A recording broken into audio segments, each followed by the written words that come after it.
nós não pregamos a nós mesmos, nós pregamos a palavra de Deus. O apóstolo Paulo diz: olha, eu não deixei nunca de compartilhar todo o conselho de Deus. E ele diz: olha, eu não me aborreço de escrever para vocês as mesmas coisas. E você vai perceber que algumas coisas na Bíblia, os textos estão repetidos, para confirmar mesmo, e a semente ser plantada no coração, para que venha a germinar e a frutificar.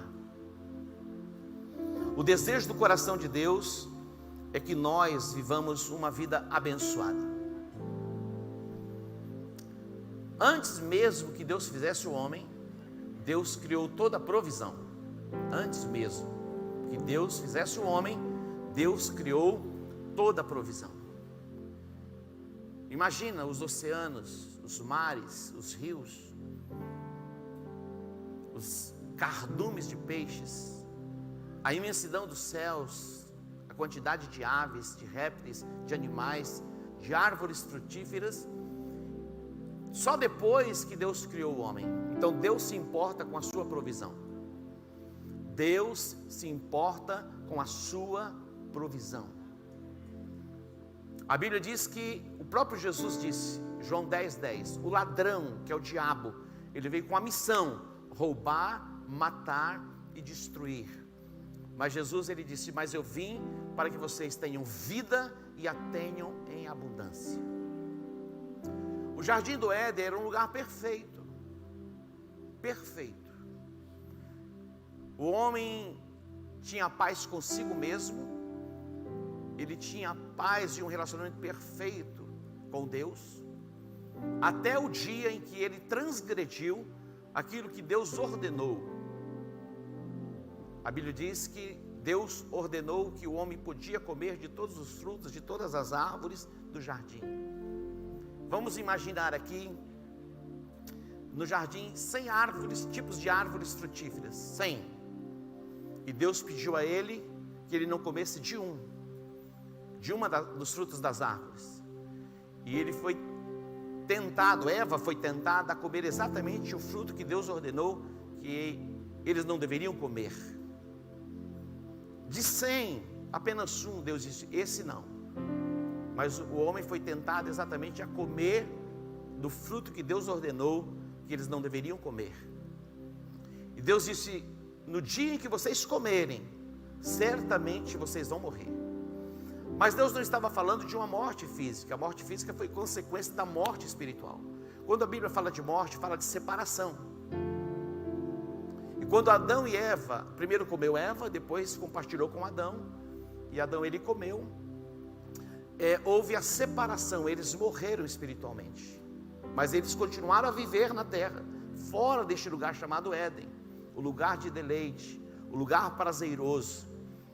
Deus quer que você viva nesta dimensão. E alguém pode dizer assim: apóstolo, mas aonde fica o Éden? O Éden pode ficar no seu mundo interior. É um estado onde você vai poder viver, onde você está blindado nas suas emoções, consolidado na sua jornada, desfrutando da paz de Deus que excede todo entendimento. Sabe por quê?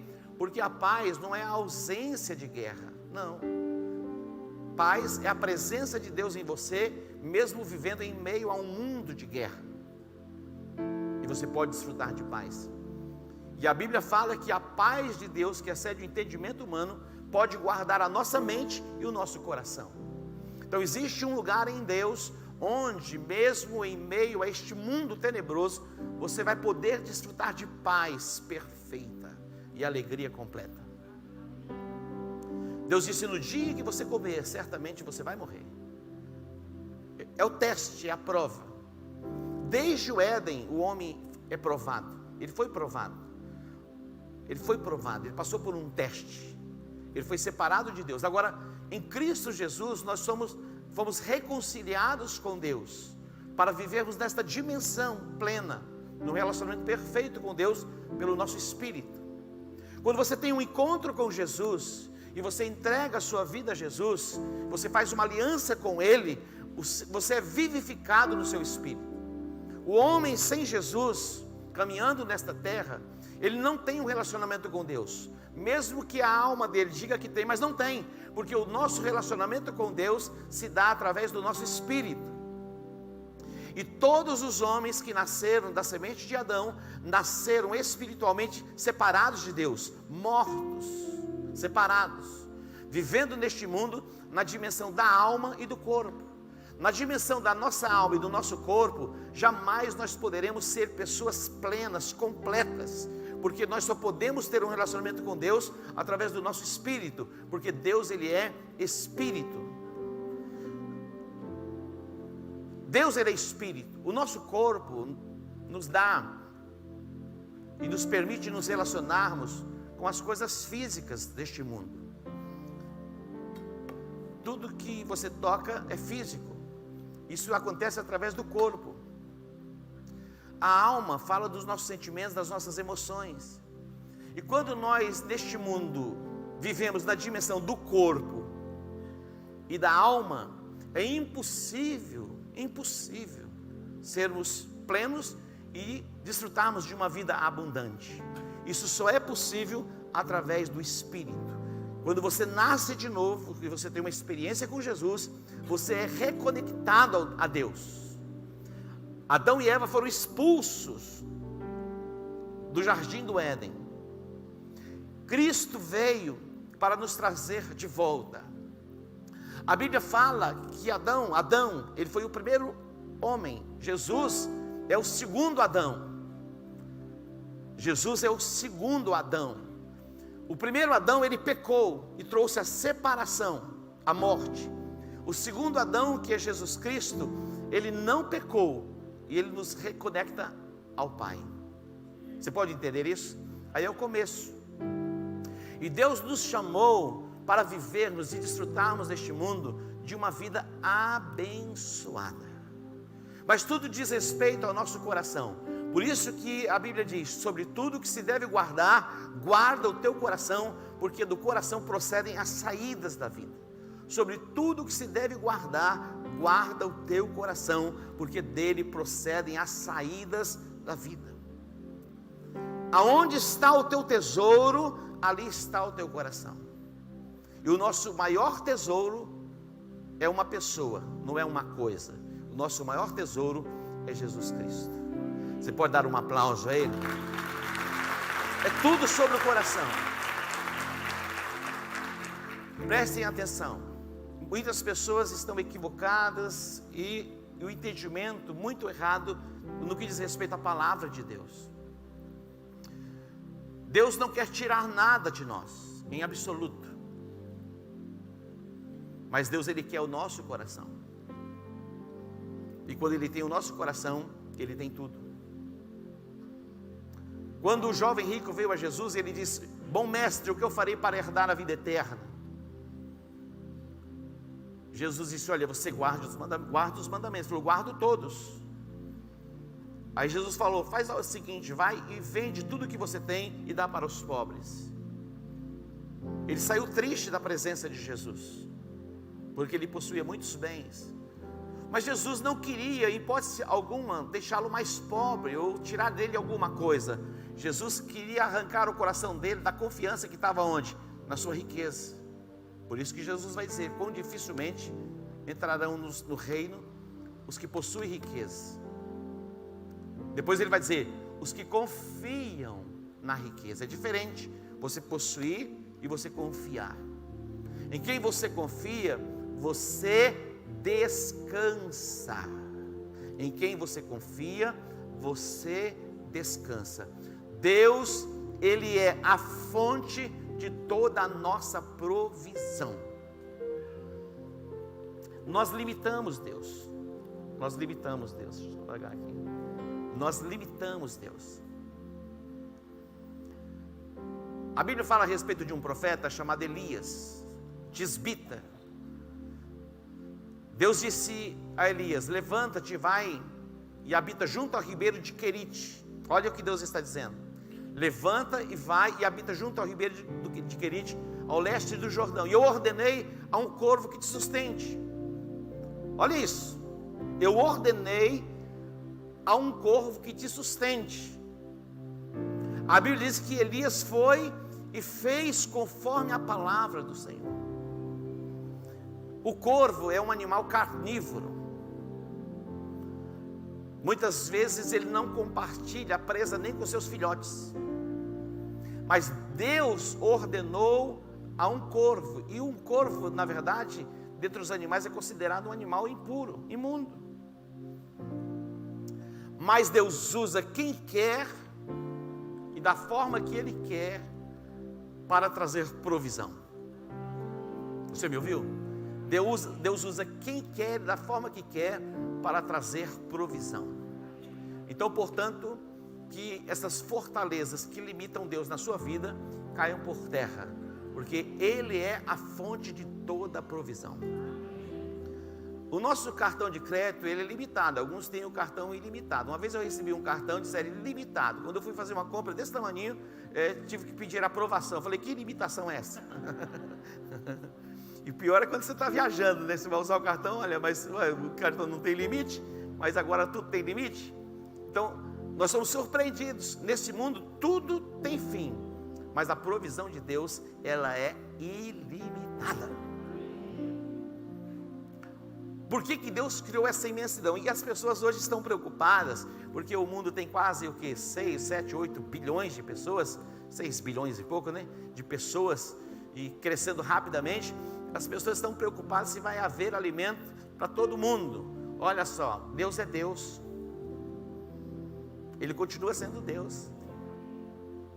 Ele tem os seus meios, suas formas de trazer provisão. Você se lembra quando Jesus estava com os discípulos e ali uma multidão estava reunida, estava entardecendo e eles vieram, despede a multidão porque está ficando tarde, eles estão com fome. Jesus falou, dai-lhes voz de comer, dai-lhes voz de comer. Falou, mas como? Mesmo que a gente saia para comprar pão, onde vai encontrar pão suficiente para alimentar 5.000 pessoas? E aí alguém se apresentou dizendo, olha, aqui tem um menino que tem aqui 5 pães e 2 peixinhos. Jesus falou, é suficiente. Jesus organiza as coisas para que não haja desperdício. Uma das coisas importantes na nossa caminhada, na nossa jornada, é que não haja desperdício. Amém? E doa quem doer, tem que sobrar. E diga, já está sobrando. Você sabia que nós temos uma promessa na Bíblia que diz que vai sobrar? E alguém pode dizer assim, você não conhece a minha esposa. E a esposa está dizendo que você não conhece o meu marido. Porque tem marido que gasta mais que a esposa, não tem? Tem uns maridos gastadores. E tem algumas esposas que são, controladas, administram bem. Você dá o cartão de crédito e vai lá, compra, meu amor. Não, tranquilo. Me lembro da história de um amigo meu. Ele entrou na loja de um turco que vendia tapetes, aquelas coisas assim. E ele chegou com a esposa e disse, meu amor, pode ver o que você quiser, pode ver o que você quiser. E ele já sabia que ela não ia querer nada. Porque ele não compra nada. Ele falou para a esposa assim, pode ver o que você quiser. E ele falou, Brimo, se eu tivesse uma esposa assim e falasse isso para ela, Brimo, eu ficava sem nada.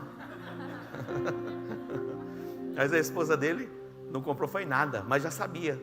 E não podia comprar nada, já estava orientada, então ele deu autorização. Mas muitas pessoas estão assim, com as suas limitações, e Jesus está lá, e ele trouxe o que? A multiplicação.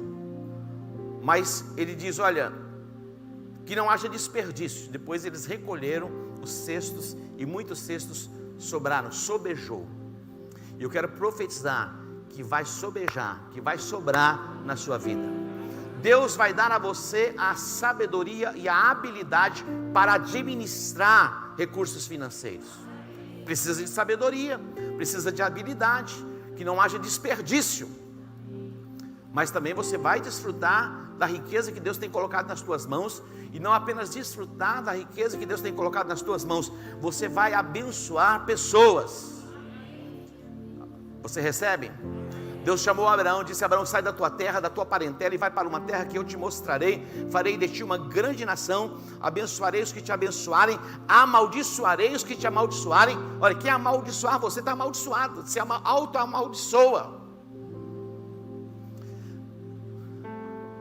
Balaão, quando ele foi chamado por Balaque para amaldiçoar Israel, ele falou: não tem como amaldiçoar esse povo. Deus abençoou, está abençoado. Olha isso. Mas a Bíblia também diz em Apocalipse 2:10 que Balaão ensinou Balaque a lançar tropeços diante dos filhos de Israel. Olha isso. Balaão ensinou Balaque. Projeta o versículo aqui, Apocalipse 2:10. Olha, é isso aqui? Não, Apocalipse, tá? 2:10.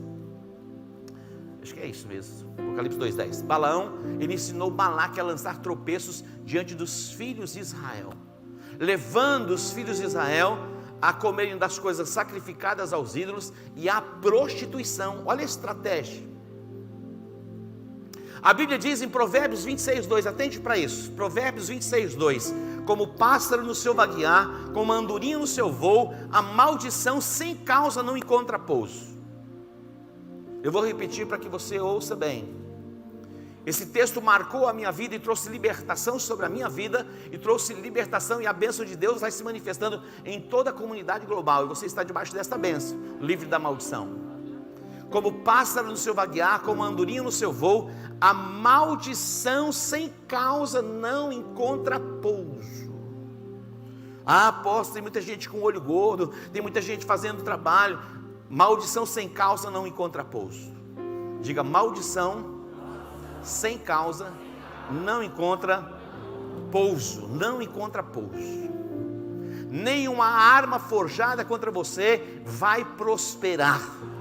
Toda língua que se levantar em juízo, tu a condenarás. Por um caminho virão contra ti, por 7 caminhos fugirão diante de ti. É o que a Bíblia diz. Você acredita no que a Bíblia diz ou no que o horóscopo diz? Tem gente que não vai dormir ou não amanhece o dia sem ver o horóscopo. Vamos ver o que os astros estão falando. Já viu isso?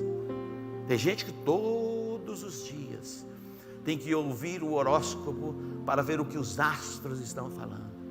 Eu trabalhei num jornal, eu compunha as matérias, e vinha lá do astrólogo lá, o horóscopo, e a gente tinha que fazer os textos, e dava muito trabalho.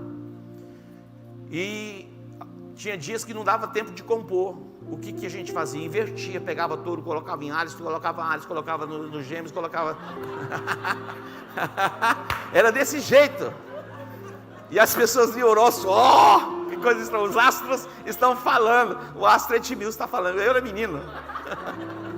Eu tinha 16 anos mais ou menos, trabalhava no jornal. Era exatamente essas coisas que aconteciam. A coisa terrível. E tem gente que acredita, mas tem dificuldade em acreditar na Bíblia. O salmista, ele escreve e diz assim: olha, todas as tuas promessas foram completamente testadas, por isso o teu servo as ama. Já foram testadas. Como o pássaro no seu vaguear, como a andorinha no seu voo, a maldição sem causa não encontra pouso. Eva, olha só o que a serpente fez. O mais astuto dentre os animais. Eva está lá, passeando pelo jardim. De repente a serpente chama para uma conversa. Foi assim que Deus disse: não comereis de todos os frutos do jardim? A Eva disse: não, ele não disse isso. Nem tocareis? Não, não disse isso. Disse: da árvore do conhecimento do mal. Aí a serpente diz: ah, ele sabe. Sabe por que ele disse isso? Porque no dia em que você comer, você vai se tornar igual a ele. Brilhou os olhos de Eva. Uau! E ela viu que aquele fruto era um fruto desejável. Plantou uma semente de engano. É assim que o diabo trabalha. Planta uma semente de engano. 1 Crônicas 21 foi um texto, juntando esse texto, Provérbios 26, 2, com 1 Crônicas 21, esse texto mudou a minha vida. Mudou a minha história. E não apenas a minha, de centenas e centenas e centenas de pessoas que estão debaixo da minha cobertura. É assim que Deus trabalha. Em tempos de crise, Deus levanta os seus profetas. Para quê? Para trazer a palavra, e a palavra trazer o quê? O despertamento e o alinhamento do comprometimento, para que a bênção se manifeste de uma forma plena. Satanás incitou o coração de Davi. Deus disse a Davi: Davi, você não precisa contar o exército. Eu sou o Senhor dos exércitos. Não conte o exército, para que a tua confiança não esteja na quantidade de homens que você tem, mas que a tua confiança esteja em mim. Não tinha um outro motivo para não contar o exército, porque você vai ver em outras ocasiões de outros textos, que o número das tribos de Israel sempre foram contados. E quando a gente olha para a Bíblia, Deus se importa tanto com números, e algumas pessoas dizem, Deus não está interessado em números, Deus está interessado em qualidade. Mas eu quero dizer para você que qualidade gera números.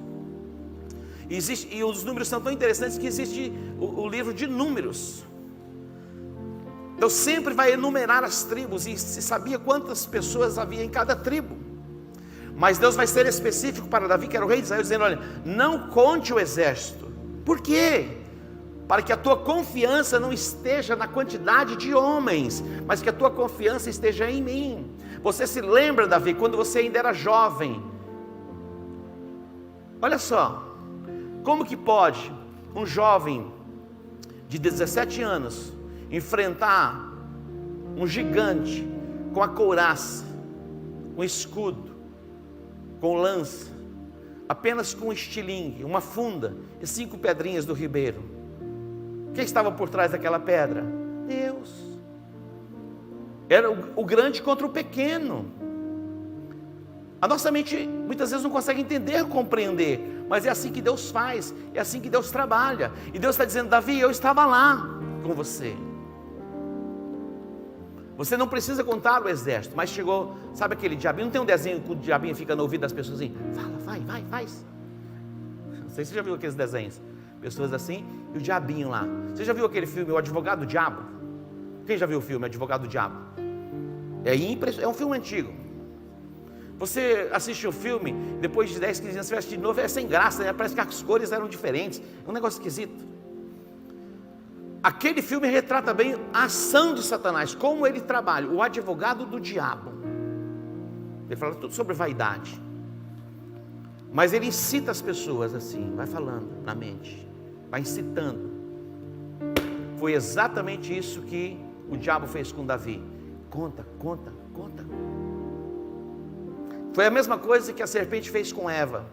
Come. Ele incitou, por quê?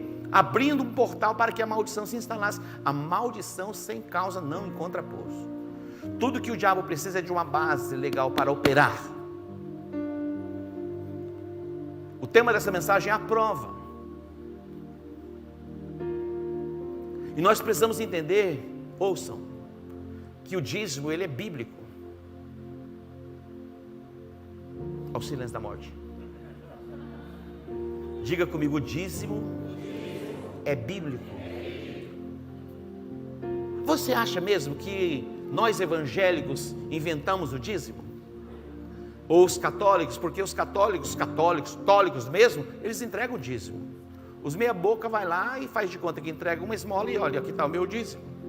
Mas os católicos mesmo, aqueles fiéis, eles são dizimistas. Eu passava aqui em frente a essa igreja de São José, eu ficava com inveja porque eu vi uma placa lá, dízimo é partilha. Eu falei, vou colocar um negócio desse na frente da minha igreja, aqui na São José. Era o caminho da minha casa, estava lá, dízimo é partilha. Tem um ensinamento. Não basta apenas sermos ouvintes. A nossa chamada é para sermos o quê? Praticantes da palavra. E algumas pessoas podem dizer assim, apóstolo, mas esse negócio de dízimo é coisa do Velho Testamento. É coisa da lei. Você vai encontrar a primeira pessoa que entregou o dízimo foi Abraão. Eu pergunto, Abraão veio antes da lei ou depois da lei? 400 anos antes da lei, Abraão entregou o dízimo a Melquisedeque, rei de Salém. Ali é um tipo de Cristo. Ele entregou o dízimo. Depois nós vamos ver Jacó. Mas eu quero destacar para você aqui Mateus 23, 23. Jesus falando a respeito deste assunto. E a gente vai avançar. Eu quero orar por você no final e abençoar a sua vida. Você vai ser ampliado no entendimento e você vai poder desfrutar desta vida abençoada que há em Cristo Jesus e na prática da sua palavra.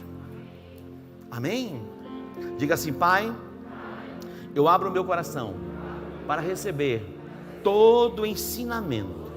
Eu me abro por completo, sem reservas, sem preconceitos, em o nome de Jesus, amém.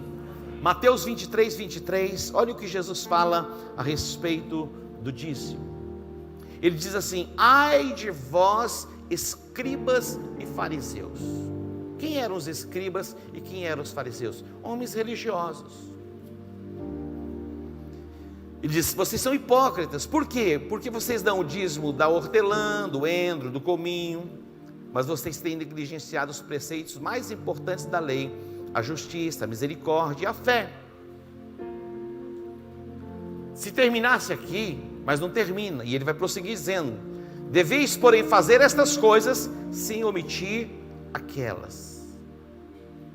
Vocês devem fazer, entregar o dízimo. Eram as coisas pequenas. Imagina, você vai lá no seu jardim e você tira o endro, o cominho, a hortelã. Você colhe 10 folhinhas de hortelã. Eles faziam assim, tiravam uma folhinha. Então vocês estão dizimando isso, mas vocês estão negligenciando uma outra parte da lei: a justiça, a prática do amor. Vocês devem sim fazer isso, sem omitir isso. Entendeu? Vocês devem fazer, vocês devem entregar o dízimo, sim, da hortelã, do endro, do cominho, mas vocês não podem negligenciar a outra parte da lei, do que está estabelecido, que é a justiça. O reino de Deus é um reino de justiça, de paz e de alegria no Espírito Santo. A justiça acima de todas as coisas. E diz mais, Hebreus capítulo 7, versículo 8 e 9 diz assim: aliás, aqui são homens mortais os que recebem dízimos, porém ali, aquele de quem se testifica que vive, e por assim dizer também Levi, que recebe dízimos, pagou-os na pessoa de Abraão. Então aqui é a confirmação: homens mortais recebem, você entrega, mas quem recebe lá? Quando você entrega aqui, é recebido aonde? Nos céus. Você pode entender? Quando você entrega o seu dízimo aqui, é recebido no céu. Digo, dízimo é bíblico. Segundo lugar, o dízimo é um teste, o dízimo é uma prova. Malaquias capítulo 3, versículo 10 diz: trazei todos os dízimos à casa do tesouro, para que haja mantimento na minha casa, e depois fazei prova de mim, se eu não vos abrir as janelas dos céus e derramar sobre vós uma bênção tal, que dela vos advenha a maior abastança. Esse é o nível de bênção que Deus quer que você viva. É um ensinamento. Muitas pessoas vão sair deste lugar libertas, curadas, saradas, transformadas, mas vão sair também com o entendimento aberto, que o dízimo ele é bíblico, e o dízimo é uma prova. Fazei prova de mim. O próprio Deus está autorizando você a fazer prova dele. A Bíblia diz: provai e vede, experimenta, provai e vede que o Senhor é bom. Faça uma experiência. Jacó, ele ousou fazer um pacto com Deus, saindo da casa dos seus pais debaixo de uma sentença de morte. Olha isso, Deus mudou a sua história pelo pacto. Muitas vezes nós temos temor em fazermos uma aliança com Deus. Geralmente quem procura para se fazer aliança é o menor, sempre procura o maior. Mas o próprio Deus nos chama para nos apresentarmos diante dele. Ele nos chama para a aliança, para o pacto. Quem é o maior? Nós ou ele? É ele. E o maior vai sempre abençoar o menor. Jacó, ele vai fazer uma aliança com Deus. Diz: olha, se o Senhor for comigo, eu quero a tua presença. Me guardar, eu quero a tua proteção. Olha o que ele pede a presença, ele pede proteção. Me der pão para comer e vestes para vestir, aí vem o que? Provisão. E eu em paz retornar à casa dos meus pais, à minha terra, à minha família. Certamente o Senhor vai ser o meu Deus, e sobre tudo que o Senhor me der, certamente eu te darei o dízimo. Ele saiu sem nada, mas quando ele retorna, mesmo tendo o salário sendo mudado 10 vezes, preste atenção, quando Deus abençoa, meu irmão, pode mudar salário, pode fazer o que for, você vai prosperar, porque é a bênção do Senhor. A Bíblia diz que ele teve o salário mudado 10 vezes, 10 é o número de prova, mas ele se tornou riquíssimo, e Deus disse: agora chegou a hora de voltar para Betel, o lugar onde você fez a aliança. Escute bem, marque aí na sua agenda, no seu celular, esta data, e eu convido você a fazer uma aliança de fidelidade com Deus, e você vai ver o antes e o depois, na jornada, na caminhada. Muitos anos se passaram, muitos anos. A princípio parecia que nada estava acontecendo. Ele faz uma proposta para o sogro, porque ele gostou de Raquel, e ele amou Raquel. Ele disse para o sogro: olha, eu quero pagar um dote. Ele falou: trabalha para mim 7 anos, imagina, você trabalhar 7 anos, para se casar com a filha de alguém. Mas ele estava tão apaixonado, e amou tanto Raquel, que aqueles 7 anos passaram rapidamente. Quando chegou o dia do casamento, Labão fez uma festa, e a festa sempre tinha vinho. O Jacó já vai ficar alterado, e ele vai para a tenda. Quando ele vai para a tenda, ele coisou. Quando amanheceu o dia, meu irmão, que clareou, não era Raquel, era Lia. Lia não sabia ler, então deu confusão. Era Lia. Ele falou: mas eu não trabalhei por Lia, eu trabalhei por Raquel. E ele foi no Labão: o que você fez comigo? Eu trabalhei por Raquel, eu amo Raquel, e você me dá Lia. Ele falou: olha, aqui o nosso costume é que a mais velha case primeiro. Faz o seguinte, trabalha mais 7 anos. Ó, a esperteza dele. Trabalha mais 7 anos, e aí eu te dou Raquel. Ele falou: tá bom. Ele vai cumprir a semana, os 7 anos. Ele trabalha uma semana, cada dia correspondendo a um ano, mas ele vai completar os 7 anos. E ele vai ter Raquel. E o salário dele foi sendo mudado. Ele combinava uma coisa, Labão fazia outra. Combinava uma coisa, Labão fazia. Mas a bênção de Deus estava sobre ele. A bênção de Deus. E ele se tornou um homem mais poderoso do que Labão. O cara chegou sem nada. Os filhos de Labão disseram: não é possível, Jacó está mais rico do que nós. Por que ele se tornou mais rico? Por causa do pacto. E ele foi acumulando, foi acumulando. Só que chegou um dia, Deus falou: agora é a hora do conserto, porque até agora você não entregou nada. Aí Deus disse: volta e habita em Betel. Escute bem, Deus tem nos chamado neste tempo, nesta geração. Deus tem nos abençoado de uma forma poderosa, para que possamos abençoar as famílias da terra. Entenda que Deus nos dá primeiro. Deus deu ao homem toda a provisão primeiro. Mesmo antes de fazer o homem, Ele criou a provisão para o homem. A Bíblia diz que Deus já nos abençoou com todas as sortes de bênçãos nas regiões celestiais em Cristo. Já nos abençoou. Nós já fomos abençoados com todas as sortes de bênçãos. O dízimo é a 10ª parte daquilo que Deus nos dá. Alguém fala: apóstolo, é demais. Experimenta. Ouça. A Bíblia diz: se nós formos fiéis no pouco, Ele nos estabelece sobre o muito. Se nós formos fiéis no pouco, Ele vai nos colocar sobre o muito.